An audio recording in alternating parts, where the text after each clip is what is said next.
नमस्कार, न्यूज 24 देख रहे हैं आप और आपके साथ मैं हूं सऊद मोहम्मद खालिद। जी हां, गैंगस्टर विकास का कसाई गैंग और बीते 40 घंटे से 8 पुलिस वालों की हत्या का आरोपी विकास दुबे फरार है। पुलिस की टीम हर जिले में उसकी तलाश कर रही है। प्रशासन ने उसके खिलाफ सख्त कार्रवाई भी शुरू कर दी है और जिस किलानुमा घर पर विकास दुबे और उसके कसाई गैंग ने 8 पुलिस वालों की निर्मम हत्या कर दी, आज उस पर बुलडोजर भी चला दिया गया। लेकिन गुरुवार की देर रात जिसे बेरहमी से गैंगस्टर दुबे और उसकी गुंडों ने पुलिस की हत्या की, उसे सुनकर रूह कांप जाएगी। जितनी बर्बरता पुलिस वालों के साथ की गई, उतनी ना तो कोई जानवर भी किसी के साथ करता है और कोई जानवरों के साथ भी ऐसा नहीं करता। सीओ के सिर में गोली मारी गई, शव को घसीटा गया, कुल्हाड़ी से पैर काट दिया गया। इसीलिए कहा जा रहा है कि गुनाहों का यह गैंगस्टर छूटना नहीं चाहिए।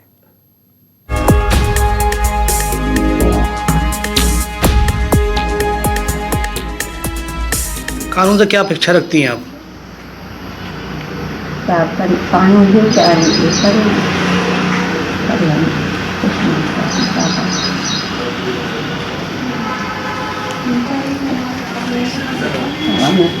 तो मैं कोई नहीं जानता कि कहाँ है, उसका काम वही ढूंढ सकती है। जब एक माँ अपने बेटे के बारे में ये बोलने लगे तो इससे अंदाजा लगाया जा सकता है कि बेटा कितना बड़ा शैतान होगा और ऐसे शैतान को इंसानों के बीच रहने का कोई अधिकार नहीं। इसलिए जितना जल्दी हो सके इसे गिरफ्तार किया जाए और इसे अंजाम तक पहुंचाया जाए, क्योंकि इस गैंगस्टर और इसके गुर्गों ने पुलिस के साथ जो बर्बरता की उसे सुनकर रूह कांप जाती है। आरोप है कि गुरुवार और शुक्रवार की रात विकास दुबे ने 8 पुलिस वालों की निहायत ही बेदर्दी से उनकी हत्या कर दी और शवों के साथ दुर्व्यवहार किया। पुलिस की शुरुआती जांच में जो बात सामने आ रही है वो बेहद हैरान करने वाली है।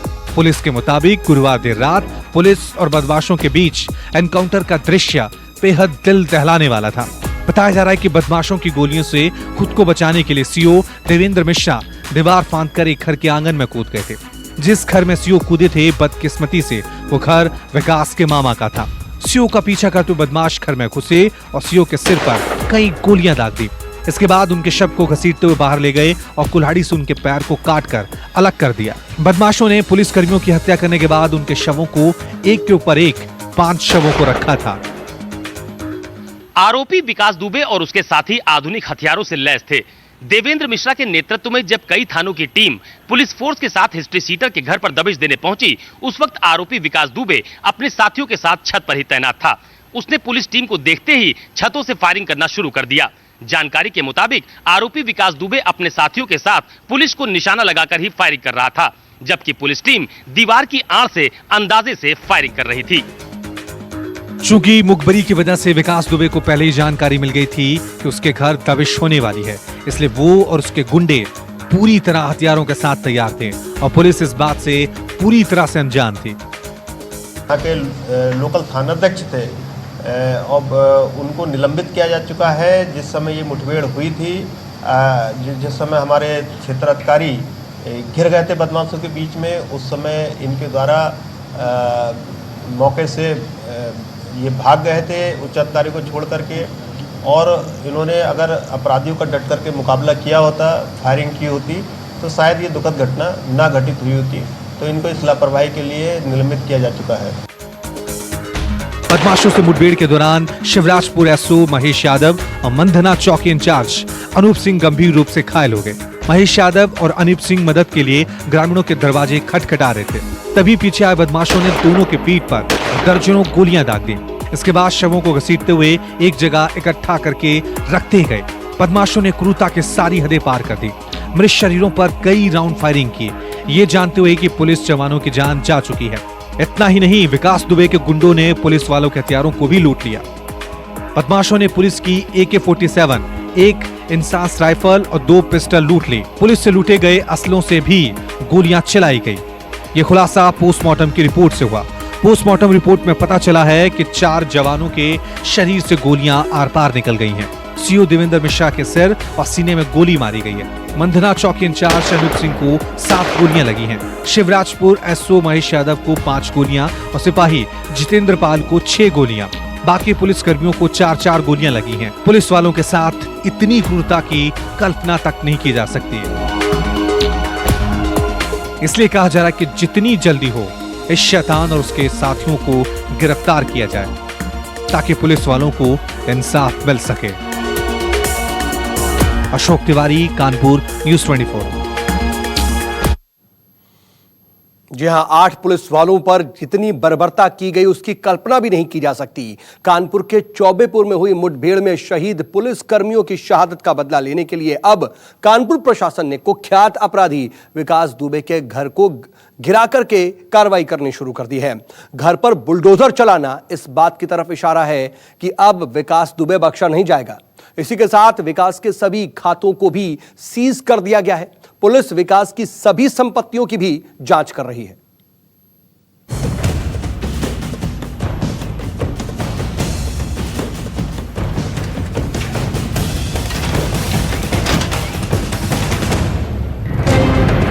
किलेनुमा इसी घर में बैठकर अपने गुर्गों के साथ 8 पुलिस जवानों की हत्या का आरोपी विकास दुबे अपराध की साजिश रचता था। गुरुवार की रात भी यहीं पर उसने और उसके गुर्गों ने पुलिस वालों की हत्या की, लेकिन अब विकास दुबे की उल्टी गिनती शुरू हो गई है।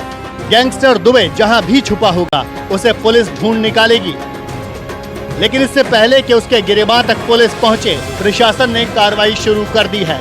विकास दुबे के पापों की इस हवेली पर प्रशासन का बुलडोजर चल गया। जिस घर पर परसों खूनी तांडव हुआ उसे जेसीबी से तहस नहस कर दिया गया। ये वही जेसीबी है जिसके जरिए पुलिस वालों का रास्ता रोका गया था। जेसीबी ने दीवारों को तोड़ा, घर की छत को तोड़ा, गेट से लेकर बेडरूम तक जेसीबी चलाई गई।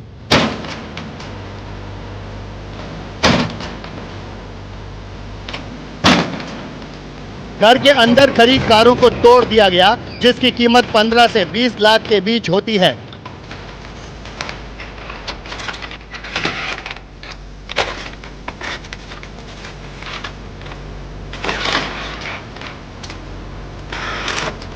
एक दो नहीं बल्कि कई कारों को कबाड़ बना दिया गया।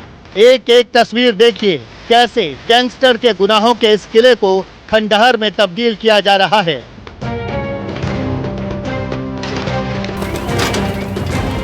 जिन मोटी मोटी दीवारों की आड़ में बैठकर वो अपनी पापों की दुनिया चलाता था, देखिए कैसे उसे ढहाया जा रहा है।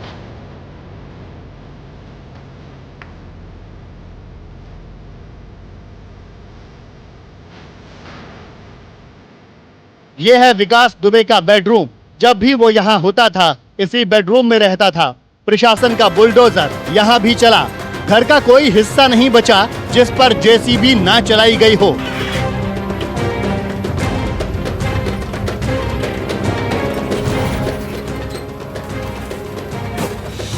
कानपुर के बिकरू गांव के बीचों बीच बने विकास के घर को एक तरह का किला ही कहा जा सकता है।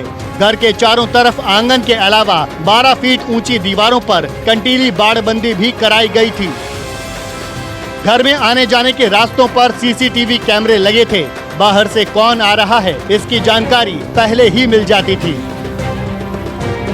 घर के ऊपर बनी छत पर जाने के 2 रास्ते हैं। घर के पिछले हिस्से पर एक चोर दरवाजा भी बनाया गया था। कहा जाता है कि जब भी पुलिस विकास दुबे के पापों की पोटली लेकर यहाँ पहुँचती थी वो इसी चोर दरवाजे से निकल जाता था। बाहर के अलावा एक रास्ता घर के अंदर से था।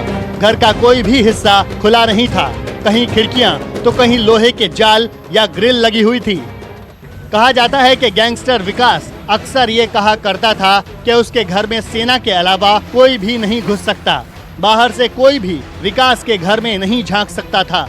सूत्रों के अनुसार वारदात के बाद जाते वक्त विकास सीसीटीवी कैमरों के रिकॉर्डर उखाड़ ले गया। इसीलिए पुलिस को फिलहाल सुराग पाने में थोड़ी परेशानी हो रही है, लेकिन वो जितना भी भाग ले उसके गुनाहों का हिसाब होगा। प्रशासन की टीम जब अंदर घुसी तो विकास के बीमार पिता बेड पर लेटे हुए थे। काफी कोशिशों के बावजूद वो बात नहीं कर पाए। बताया जाता है कि उन्हें बोलने में कुछ दिक्कत है। वो स्वयं पंचायत के काम देखता है। पंचायत के शासन से जो निर्देश आते हैं उन कामों को वो करता है, उन योजनाओं को लाता है और ला करके वहाँ लागू करवाता है। जो उस दिन रात में पुलिस वालों को मारा है मालूम है कुछ? हमें नहीं मालूम है, मैं जिन लोगों को मालूम हो उनसे जाके पूछ ले जाए। हम कुछ भी नहीं जानते हैं।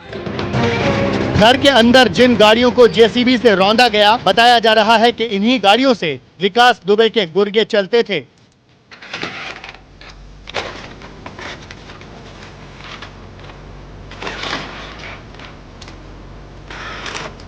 इनमें कई महंगी गाड़ियां शामिल हैं।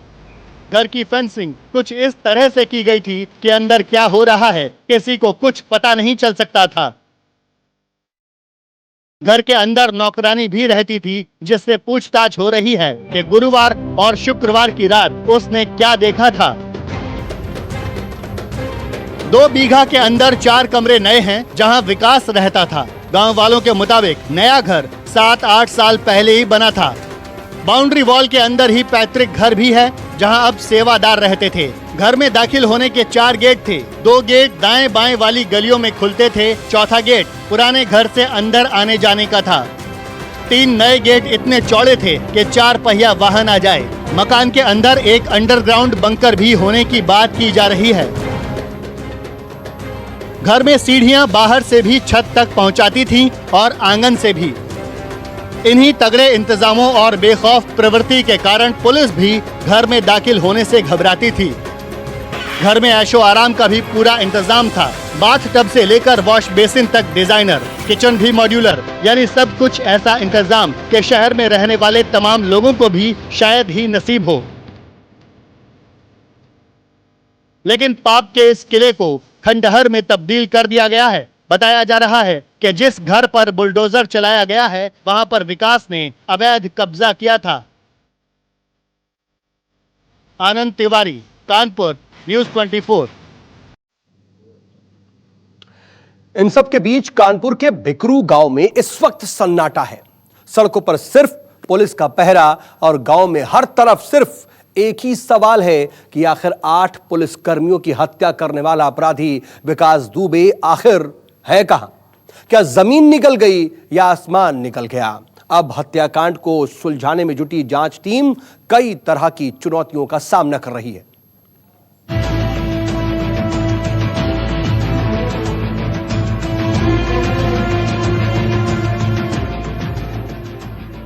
दरअसल कानपुर के बिकरू गांव में प्रशासन की तरफ से बड़ी कार्रवाई देखने को मिली है। प्रशासन ने विकास दुबे के घर को बुलडोजर से गिरा दिया। घर में मौजूद गाड़ियों की हालत तस्वीरें खुद बयां कर रही हैं। लेकिन सबसे बड़ा सवाल यही है कि आखिर मुख्य आरोपी क्यों पुलिस की गिरफ्त से दूर है। जैसे जैसे जांच आगे बढ़ी है, टीमों को और सक्रिय किया गया है। अब तक कुल 100 जांच टीमें इस घटनाक्रम में जुटी हैं। अब तक की जांच के मुताबिक प्राथमिक जांच में यह साफ हुआ है कि जिस वक्त पुलिस टीम विकास के घर दबिश के लिए गई, उस वक्त पहले से ही विकास को पुलिस की दबिश की जानकारी मिल चुकी थी। यानी वो कोई ऐसा व्यक्ति था जिसे पुलिसिया दबिश की जानकारी पहले मिली और उसी ने विकास को सूचित कर दिया। रास्ते में खड़ी जेसीबी मशीन इस बात की गवाही दे रही है। जांच में इस बात की लीड मिलते ही कानपुर में संबंधित थानाध्यक्ष विनय कुमार को निलंबित कर दिया गया है। यानी प्राथमिक तौर पर संबंधित एसओ की भूमिका संदिग्ध है। फिलहाल जांच टीम विनय कुमार से पूछताछ भी कर रही है। विनय की कॉल डिटेल भी खंगाली जा रही है कि क्या उसकी आरोपी विकास से कोई बात हुई थी। आखिर वो कौन है जिसने पुलिस की मुखबिरी विकास से की। घटना के वक्त घर में मौजूद नौकरानी रेखा से भी पुलिस ने पूछताछ शुरू कर दी है कि घटना के वक्त घर में कौन कौन लोग थे। दरअसल इस पूरे घटनाक्रम में जांच टीम के सामने सबसे बड़ा सवाल यही था कि आखिरकार पुलिसिया कार्रवाई की सूचना आरोपी विकास तक किसने पहुंचाई। जांच टीम ने कड़ियों को जोड़ना शुरू किया तो कई पुलिसकर्मी जांच टीम के रडार पर आ गए। प्राथमिक जांच में आरोपी मानते हुए संबंधित एसओ विनय कुमार को निलंबित कर दिया गया है। फिलहाल जांच टीम विनय कुमार को हिरासत में लेकर उससे पूछताछ कर रही है। कुल मिलाकर इस पूरे घटनाक्रम में आरोपी विकास और पुलिस के संपर्कों को भी खंगाला जा रहा है। कानून अभी हम कुछ नहीं कर पाता।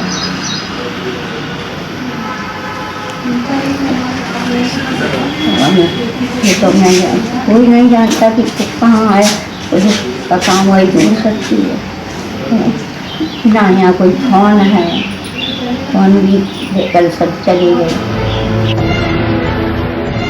एक तरफ पुलिस की एक टीम पूछताछ में जुटी है तो दूसरी टीमें लगातार दबिश दे रही हैं। विकास के उन सभी कॉन्टैक्ट्स को खंगाला जा रहा है जहां विकास मिल सकता है। अब तक की जानकारी के मुताबिक बिकरू गांव में कई लोग हिरासत में लिए जा चुके हैं। मोबाइल लोकेशन और सर्विलांस टीम लगातार काम में जुटी है। जिलों की सीमाएं सील की गई हैं। विकास की भी कॉल डिटेल्स खंगाली जा रही है और जानकारी के मुताबिक विकास के सभी खाते सीज कर दिए गए हैं। लखनऊ स्थित आवास पर भी जहां विकास की मां मौजूद हैं, वहां भी पुलिस का पहरा है और पूछताछ की जा रही है।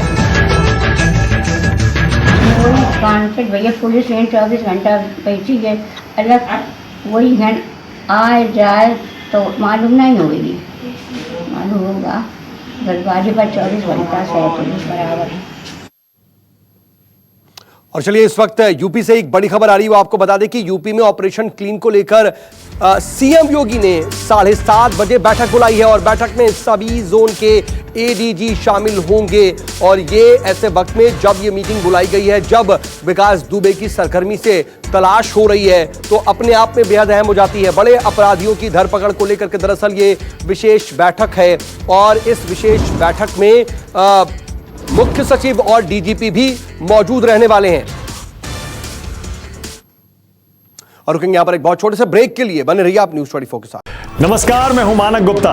अगर आपको हमारा ये वीडियो पसंद आया हो तो इसे लाइक और शेयर जरूर करें और हां, हमें सब्सक्राइब और फॉलो करना ना भूलें ताकि आप देश और दुनिया की कोई खबर मिस ना करें। तो जुड़े रहिए हमारे साथ और देखते रहिए न्यूज़ 24।